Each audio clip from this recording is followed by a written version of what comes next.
श्री स्वामी समर्थ स्वामी आहेत या चॅनलवर आपले स्वागत आहे।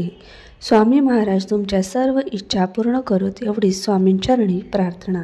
आपण दररोज देवपूजा करत असतो, पण देवपूजा करताना देवपूजेचे काही नियम हे पाळावे लागतात। आता हे नियम कोणते तर बघा, अगदी छोटे छोटे नियम आहेत। आपण सर्वजण आपल्या घरामध्ये दररोज देवपूजा करतो।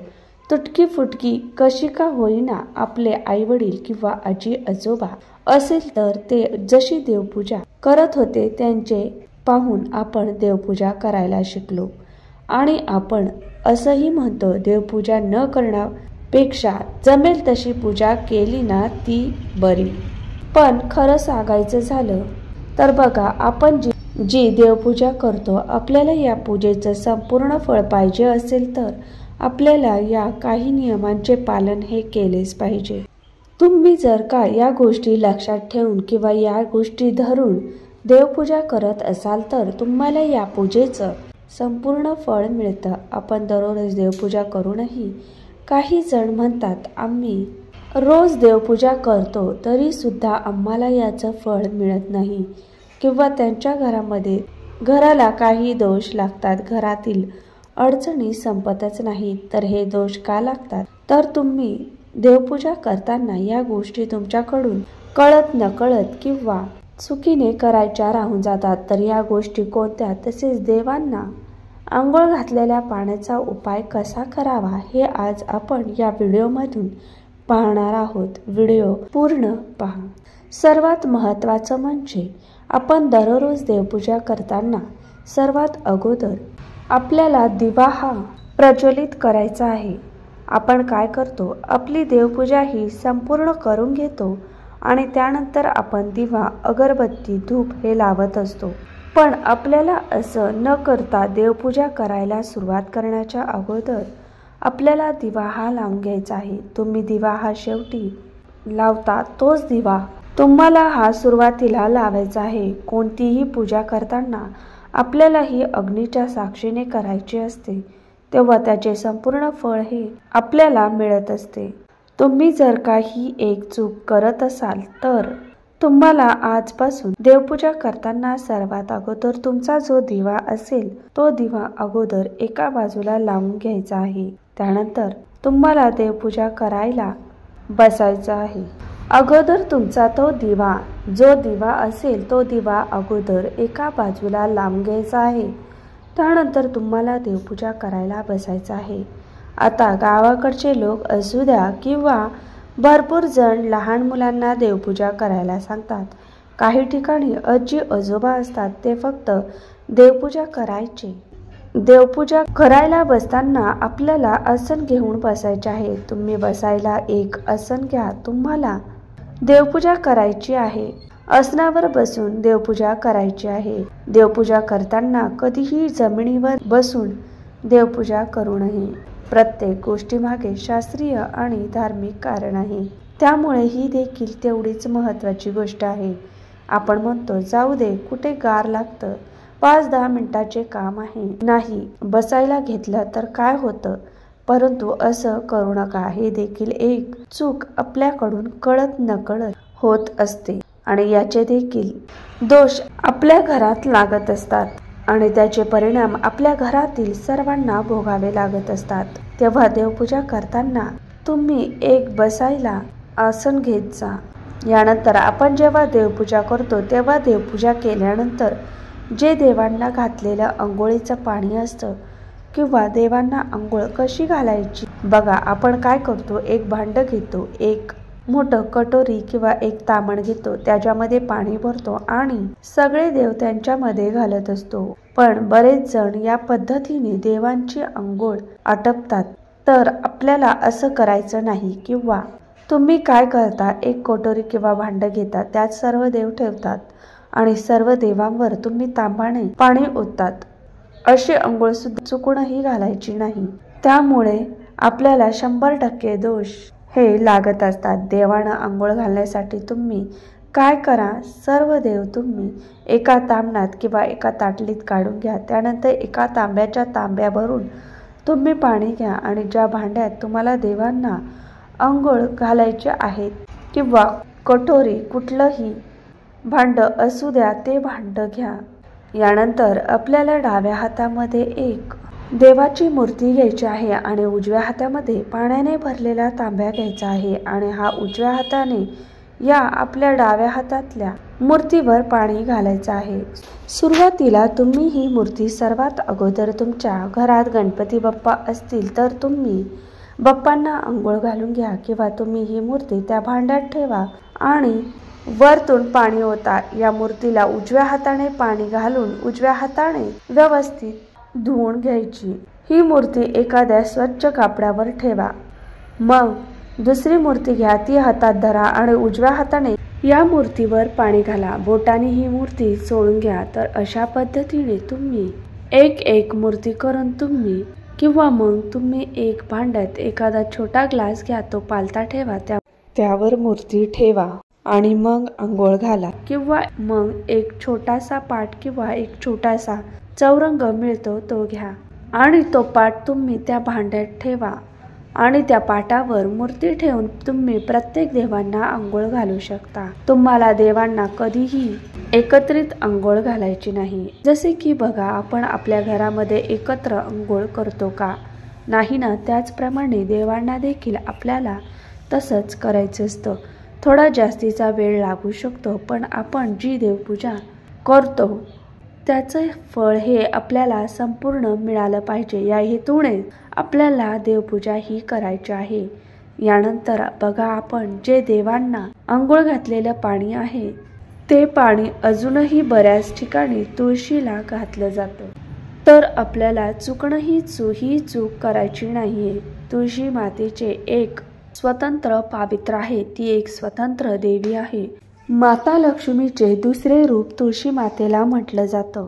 त्यामुळे तुम्ही देवपूजा केलेले पाणी हे तुळशीला कधीच घालू नका, ज्यामुळे देखील आपल्याला दोष लागतात।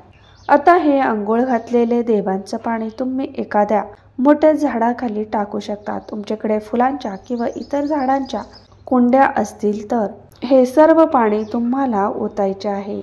यामध्ये तुम्ही थोडं थोडं करून हे सर्व पाणी तुम्हाला ओतायचं आहे। हे पाणी तुम्हाला कधीही रस्त्यावर किंवा पायदळी ओतायचं नाही किंवा तुमच्या वॉश बेसिनमध्ये देखील आपल्याला ओतायचं नाही। तर हे पाणी आता काही ठिकाणी झाडं नसतील किंवा लोक फ्लॅटमध्ये राहत असतील, त्यांच्याकडे कुंड्या नसतील, तर अशा वेळेस त्यांनी त्यांच्या फ्लॅट खाली येऊन तुमच्या इथे आसपास मोठे मोठे झाडे असतील, गार्डन असेल, तर त्या ठिकाणी मोठ्या झाडांच्या बुडाशी हे पाणी ओतायचं आहे। किंवा जे लोक खाली राहतात पण त्यांच्याकडे कुठलीच झाडं नाही, तर मग अशांनी त्यांच्या आजूबाजूला जी झाडं असतील त्या झाडाखाली हे पाणी ओतायचं आहे।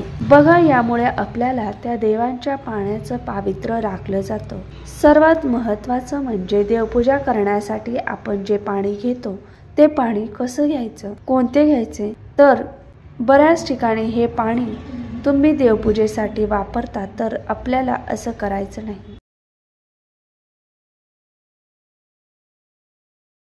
अंघोळीच्या आधी भरून ठेवतात आणि हे पाणी तुम्ही देवपूजेसाठी वापरतात, तर आपल्याला असं करायचं नाही।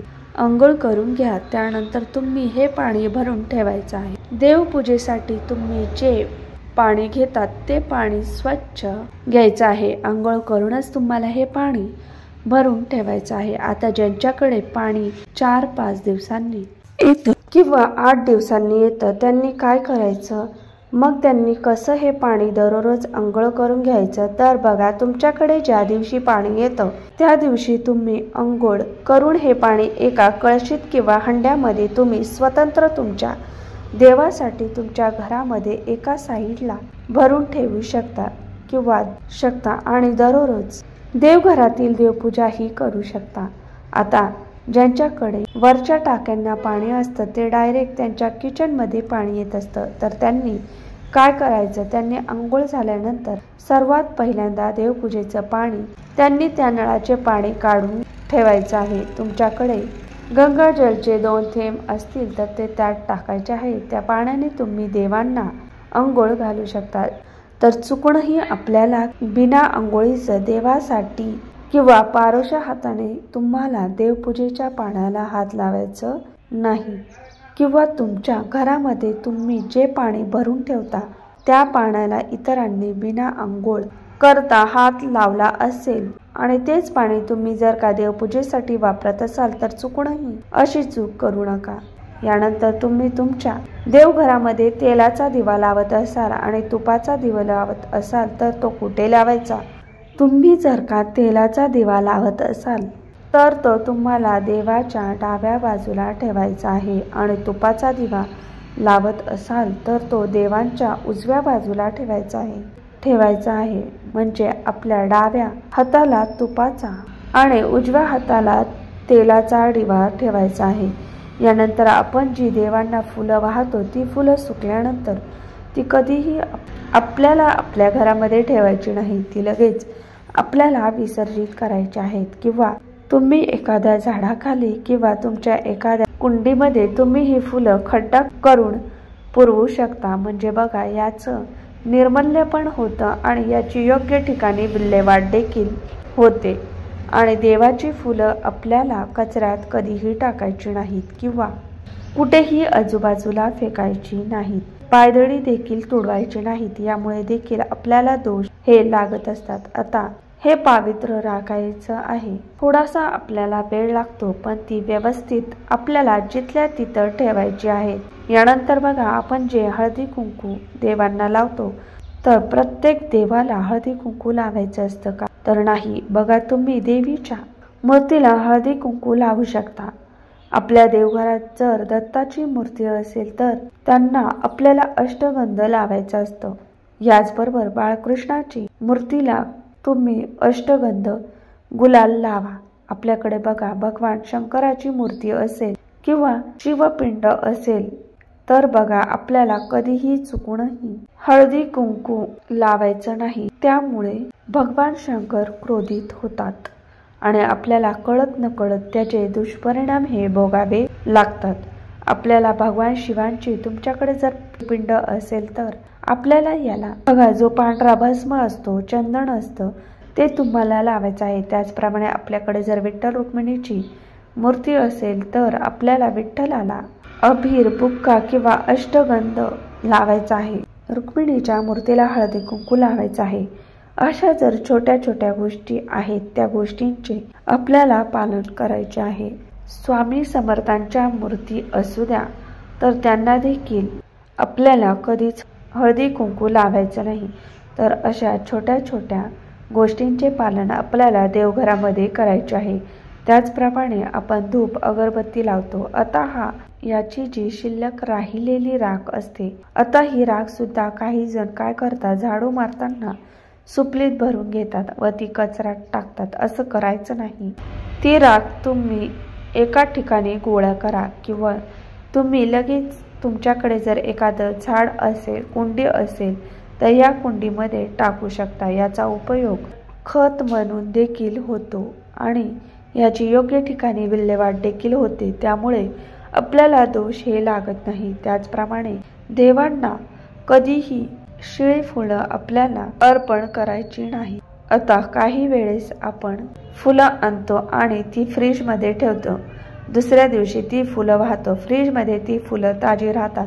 यामुळे तशी फुलं वाहिली तर चालतं, पण कधीही सुकलेली फुलं आपल्याला देवांना अर्पण करायची नसतात. त्याचप्रमाणे आपल्याकडून फुलं जर का जमिनीवर पडली तर ती फुलं आपल्याला देवांना कधीच वाहायची नाहीत. ती फुलं तुम्ही बाजूला टाकून देऊ शकता.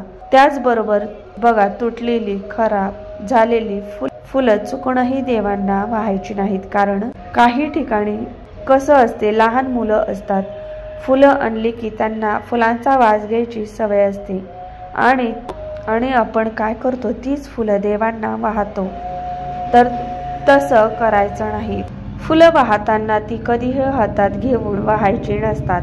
आपल्याला फुले एका ताटलीत घ्यायची आहेत आणि त्यानंतर ती एक एक करून सर्व देवांना फुलं वाहायची आहेत. तर बघा, अशा बऱ्याच छोट्या छोट्या गोष्टी आहेत की त्या आपण कळत नकळत आपल्याकडून ह्या घडत असतात आणि त्यामुळे त्यांचे दोष आपल्याला हे लागत असतात.